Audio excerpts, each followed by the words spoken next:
Hello दोस्तों, कैसे हैं आप सभी। मेरे यूट्यूब चैनल में आपका स्वागत है। आज हम जिस टॉपिक के ऊपर डिस्कशन करने जा रहे हैं वो है एलएलबी। एलएलबी जो विद्यार्थी, जो स्टूडेंट, जो अपना करियर लॉ इंडस्ट्री के अंदर बनाना चाह रहे हैं उनके लिए एलएलबी कोर्स होता है। ठीक है, तो हम समझते हैं पहले कि व्हाट इज़ एलएलबी कोर्स। तो एलएलबी कोर्स बेसिकली दो प्रकार से किया जा सकता है। एक 5 साल का इंटीग्रेटेड, जो कि आफ्टर 12th बच्चा कर सकता है। 10वीं 12वीं कंप्लीट करने के बाद विद्यार्थी एलएलबी कर सकता है, जैसे कि BA LLB, BCom LLB, BSc LLB, BA LLB जैसे प्रोग्राम कर सकता है 12वीं पास स्टूडेंट। और जो विद्यार्थी जिन्होंने अपना ग्रेजुएशन कंप्लीट किया है और अब आगे जाके लॉ के अंदर अपना करियर बनाना चाह रहे हैं, उन विद्यार्थियों के सामने ऑप्शन है एलएलबी। ये 3 वर्ष का प्रोग्राम होता है। कोई भी व्यक्ति जिसने अपना ग्रेजुएशन कंप्लीट किया है यूजीसी एफिलेटेड यूनिवर्सिटी या ऐसे यूनिवर्सिटी जो इक्विवेलेंट है, यूजीसी अप्रूव्ड है, उस सभी डिग्री को, ग्रेजुएशन की डिग्री को मान्य माना जाता है। ठीक है, अब बात करते हैं एलएलबी कोर्स के कुछ डिटेल्स के बारे में। लेवल क्या है, तो ये अंडर ग्रेजुएशन डिग्री होती है। कोर्स ड्यूरेशन 3 से 5 साल तक होता है। 3 साल अगर आप एलएलबी करते हैं और 5 साल अगर आप इंटीग्रेटेड कोर्स करते हैं। एडमिशन प्रोसेस क्या होती है कॉलेजेस में, तो कॉलेजेस के अपने अपने एंट्रेंस टेस्ट होते हैं, काउंसलिंग वगैरह होती है। और जिसके लिए इसमें लॉ में सबसे फेमस एग्जाम है क्लेट की एग्जामिनेशन। ठीक है, क्लेट की एग्जामिनेशन देके भी बच्चे लॉ में अपना करियर बनाते हैं। एलिजिबिलिटी क्राइटेरिया जैसे मैंने आपको बताया, बैचलर डिग्री होनी चाहिए अगर एलएलबी करना चाह रहे हैं। और अगर इंटीग्रेटेड 5 ईयर करना चाह रहे हैं तो 12वीं पास होना चाहिए। चाहे आर्ट्स, कॉमर्स, बायो किसी भी सब्जेक्ट से रहे, वो 12वीं पास करना कंपलसरी है।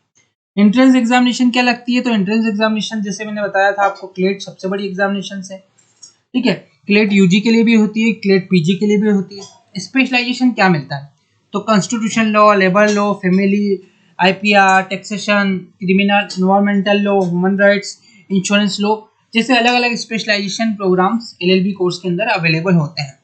कोर्स की एवरेज फीस क्या है, तो भारतवर्ष के अंदर कोर्स की फीस अलग अलग कॉलेजेस के लिए अलग अलग फीस है, अलग अलग यूनिवर्सिटीज़ के लिए अलग अलग फीस है। पर शुरुआत की जो फीस होती है 5,000 से लगाकर 15 लाख तक इस कोर्स की फीस जा सकती है। अब बात करते हैं एलएलबी के लिए और लॉ के लिए जाने माने कॉलेजेस कौन से हैं, फेमस कॉलेजेस कौन से हैं।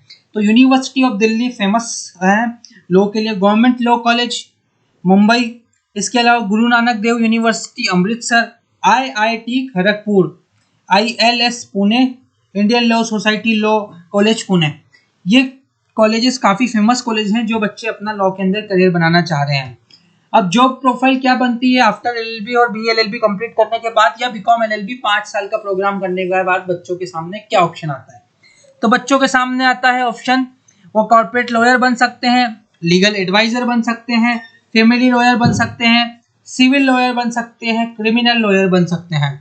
अब बात करते हैं पैसे की, मनी भाई की। अगर आप कोई विद्यार्थी कोर्स कर रहे हैं तो बेसिकली उसके पीछे उन्होंने क्या प्राप्त करेंगे, फल के रूप में। तो सैलरी जो स्टार्ट होती है वो 3 लाख से 20 लाख तक होती है।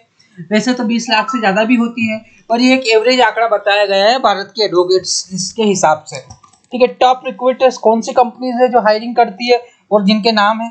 कंपनीज तो बहुत सारी है वो हायरिंग करती है, पर सबसे जो अच्छी डिलॉइट है, एवाई है, केपीएमजी है, मैकेंजी है, पुस्टन कंसल्टेंसी है, गोल्डमैन है। ये ऐसे कुछ बड़ी बड़ी फर्म्स है जो हायरिंग करती है। फीस स्ट्रक्चर जैसे मैंने आपको बताया था, एलएलबी की कोर्स की फीस कॉलेज और यूनिवर्सिटी के ऊपर डिपेंड करती है, आप किस कॉलेज से करते हैं। अगर आप सरकारी कॉलेज से करते हैं तो वहाँ काफ़ी कम फीस होती है, पर अगर आप यही प्राइवेट यूनिवर्सिटी और कॉलेज में जाते हैं तो वहाँ फीस ज़्यादा हो सकती है।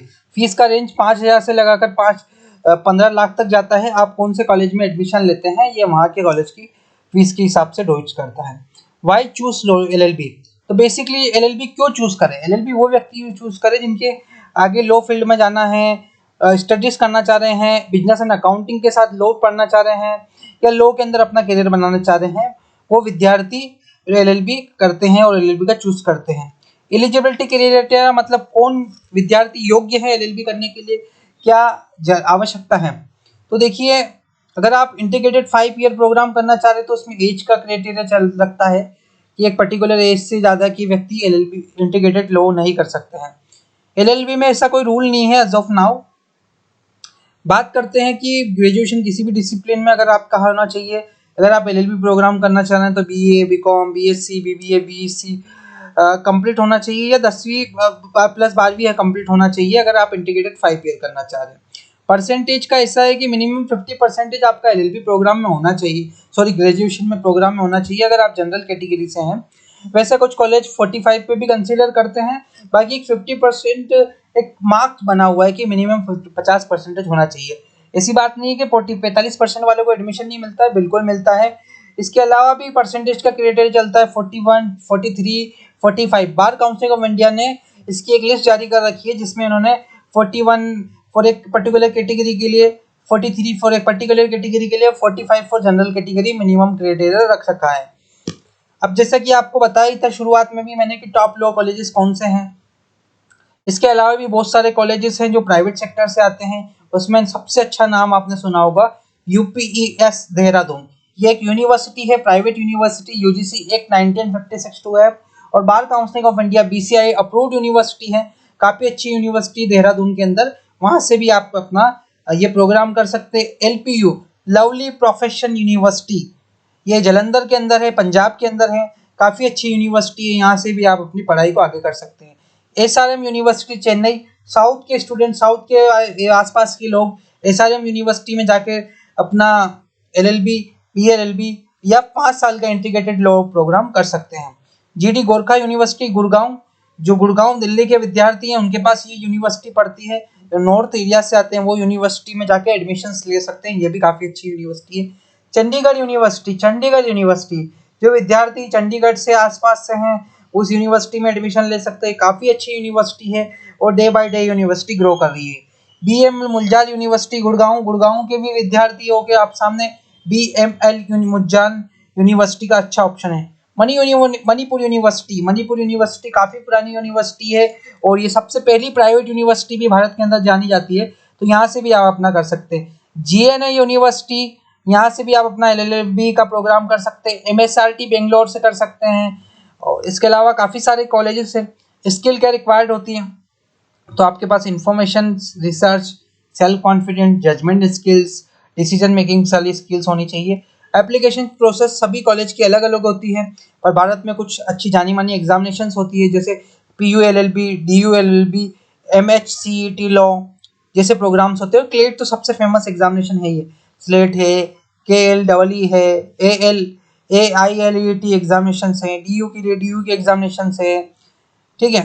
जैसे क्लेट आपको बताया मैंने, कॉमन लॉ एडमिशन टेस्ट पूरे भारतवर्ष में सबसे बड़ी एग्जामिनेशन है लॉ स्टूडेंट्स के लिए, चाहे वो UG करना चाह रहे हैं, PG के लिए जा रहे हैं उनके लिए। इसके अलावा LSAT Indian law school admission test है, महाराष्ट्र में भी चलती है कॉमन लॉ टेस्ट के लिए, आंध्र प्रदेश में भी एग्जामिनेशन चलती है। Cut off based on the percentage criteria वगैरह के हिसाब से होता है। LLB का सिलेबस आप देख सकते हैं, फर्स्ट सेमेस्टर, सेकंड सेमेस्टर में अलग अलग सेमेस्टर वाइज दिया रखा है। स्पेशलाइजेशन मैंने आपको बताया था, constitution, corporate, label, criminal, family, अलग अलग स्पेशलाइजेशन ले सकते हैं। LLB के बाद क्या कर सकते हैं, तो LLB के बाद आप LLM कर सकते हैं, उसके बाद आप PhD करके पढ़ाना भी जा सकते हैं। करियर अपॉर्चुनिटीज़ क्या है, गवर्नमेंट लॉयल बन सकते हैं, legal adviser, corporate lawyer. Salary packages 4.6 government lawyer, legal adviser की 4.2, कॉर्पोरेट लॉयल की 5.8। ये एक एवरेज सैलरी है, सैलरी की रेंज ऊपर नीचे हो सकती है। और टॉप रिक्रूटर्स कौन है भारत के अंदर, तो ये सारी कंपनीज है जैसे मैंने आपको पहले भी बताई थी। इसके अलावा वो ये जो हायरिंग फर्म्स होती है, जैसे आप देख सकते हैं Amir Chand and Mangal Das and Suresh A Shroff company, SGBED partners, Talwar, ऐसी बहुत सारी फर्म्स हैं जो हायरिंग करती है लॉ में। और जो विद्यार्थी LLB में अपना करियर बनाना चाहते हैं वो मुझे नीचे कमेंट बॉक्स में कमेंट कर सकते हैं आपका नंबर और नेम, तो हमारी काउंसलिंग टीम आपसे कोऑर्डिनेट करेगी और आपको LLB कोर्स के बारे में और भी ब्रीफ में डिस्क्रिप्शन देगी। और आप किसी भी भारत में किसी भी स्टेट से हों, कहीं से भी हों, आप हर स्टेट के कॉलेज यूनिवर्सिटी के बारे में हमारी टीम आपको इन्फॉर्मेशन देगी। तो आप इसी प्रकार हमसे जुड़े रहिए। कोई भी डाउट कंसर्न होता है LLB या किसी भी कोर्स से रिलेटेड, आप मुझे कमेंट बॉक्स में कमेंट कर सकते हैं, तो हम आपकी सेवा में हमेशा तत्पर रहेंगे और हम आपको इसी प्रकार ज्ञान देते रहेंगे, नॉलेज देता रहेंगे, जिससे कि आप रहें आगे, कोई भी स्टूडेंट को कोई भी चीट ना कर पाए। धन्यवाद, थैंक यू। आप सभी के इसी प्रकार सहयोग से हम आगे बढ़ते रहें। आप अपनी